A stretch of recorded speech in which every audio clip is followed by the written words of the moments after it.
आप देख रहे हैं अल्फा डिफेंस हिंदी में आपका स्वागत है। पिछले कुछ समय से हम लोग बात कर रहे थे कि भारतीय नौसेना आने वाले कुछ समय में आईएनएस विक्रांत क्लास के दूसरे एयरक्राफ्ट कैरियर को लेकर ऑर्डर दे सकती है और अब फॉर्मली भारतीय नौसेना की तरफ से अपना ये प्रपोजल मिनिस्ट्री ऑफ डिफेंस को सबमिट कर दिया गया है और मिनिस्ट्री ऑफ डिफेंस के एक सोर्स की तरफ से एएनआई को ये चीज कंफर्म करके बताई गई थी।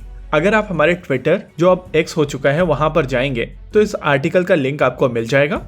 अब जब ये चीज कंफर्म हो चुकी है तो आइए समझ लेते हैं कि इस न्यूज के मायने क्या हैं। देखिए, आईएनएस विक्रांत को पूरी तरीके से देश में बनाया गया है। हालांकि इसके डिजाइन के लिए कुछ कंसल्टेंसी बाहर से ली गई थी, कुछ कंपोनेंट्स बाहर से इंपोर्ट किए गए थे, लेकिन इवेंचुअली पूरा का पूरा एयरक्राफ्ट कैरियर भारत में बनाया गया है। देखिए, एयरक्राफ्ट कैरियर को बनाने में जितने पैसे लगते हैं वो एक अलग चीज है, लेकिन इसको बनाने के लिए इंफ्रास्ट्रक्चर में जो इन्वेस्टमेंट होता है वो भी काफी सिग्निफिकेंट होता है। कोचिन शिपयार्ड इस समय दुनिया के कुछ ही शिपयार्ड्स में से एक है जिनके पास में एयरक्राफ्ट कैरियर बनाने की क्षमता है।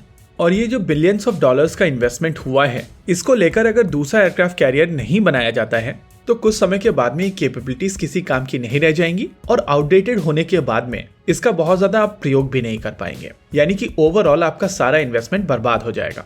इसके अलावा दूसरी ओर इंडियन नेवी की तरफ से भी ये चीज क्लियर कर दी गई है कि उनको कम से कम 3 एयरक्राफ्ट कैरियर किसी भी समय पर चाहिए ताकि वो दोनों सी बोर्ड्स के ऊपर एक एक एयरक्राफ्ट कैरियर मेंटेन कर सके। और अगर भारतीय नौसेना के पास में 3 एयरक्राफ्ट कैरियर हैं, इस स्थिति में तीसरा एयरक्राफ्ट कैरियर रिफिट में भी जा सकता है और बावजूद उसके इंडियन नेवी के पास में दोनों सी बोर्ड के ऊपर एक एक एयरक्राफ्ट कैरियर मौजूद होगा। यानी कि इकोनॉमिकली और रिक्वायरमेंट के हिसाब से स्ट्रेटेजिकली दूसरे इंडिजिनस एयरक्राफ्ट कैरियर की रिक्वायरमेंट यहाँ पर बनती है और इसका फॉलो ऑन एक अच्छा सेंस बनाता है। लेकिन जब भी हम लोग एयरक्राफ्ट कैरियर्स के बारे में बात करना शुरू करते हैं तो बहुत सारे लोगों की तरफ से तुरंत आपको बताया जाता है कि सबमरीन्स इनविंसिबल होती हैं और भारतीय नौसेना पागलों की तरह एयरक्राफ्ट कैरियर में इन्वेस्ट कर रही है, उनको सबमरीन्स में इन्वेस्ट करना चाहिए। हो सकता है कि इन लोगों को पॉडकास्ट सुन के ज्यादा जानकारी हो, लेकिन हम लोग आपको यहाँ पर एक चीज बता देते हैं कि भारतीय नौसेना की तरफ से कई सबमरीन प्लान्स ऑलरेडी भारत सरकार को सबमिट कराए जा चुके हैं। अरिहंत क्लास की 4 सबमरीन्स के बाद में S5 क्लास की 3 और सबमरीन्स को लेकर प्लान भारतीय नौसेना की तरफ से भारत सरकार को ऑलरेडी सबमिट किया जा चुका है। वहीं 6 न्यूक्लियर अटैक सबमरीन्स को लेकर भी एक प्रपोजल सबमिटेड है। कन्वेंशनल सबमरीन्स की बात की जाए तो P-75I और स्कॉर्पियन का फॉलो ऑन टोटल 9 सबमरीन्स बनाता है, यानी कि यहाँ पर 9 न्यूक्लियर पावर्ड सबमरीन्स और 9 कन्वेंशनल सबमरीन्स का प्लान ऑलरेडी सबमिटेड है और कई लेवल पर यहाँ पर अप्रूवल्स भी आ चुके हैं। लगभग 5 साल पहले मेरी इंडियन नेवी के एक ऑफिसर से बात हुई थी और उनके साथ बात करते समय मुझे ये समझ में आया था कि इंडियन नेवी एग्जैक्टली कैसे सोचती है। उन्होंने हमें एग्जैक्टली 2 चीजें समझाई थी, पहला एयर डिफेंस इन सी और दूसरा collective arms.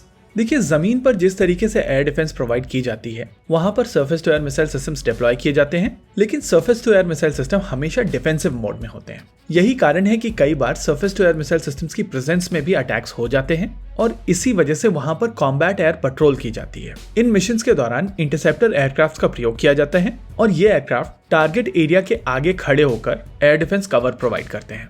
Normally surface to air missile systems की रेंज 50-60 किलोमीटर तक की होती है और अगर सबसे ज्यादा लंबी दूरी पर कवर प्रोवाइड करने वाले एयर डिफेंस सिस्टम्स की बात की जाए तो इनकी रेंज भी 300 किलोमीटर से लेकर 400 किलोमीटर तक की ही है।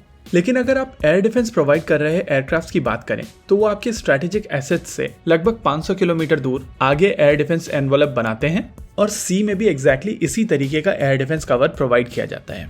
इस एयर डिफेंस कवर के अंदर आपके destroyers, frigates, corvettes, aircraft carriers और सबमरीन्स काफी आसानी से ऑपरेट कर सकती हैं और जब ये सारी चीजें एक साथ काम करती हैं तो वही कंबाइंड आर्म है।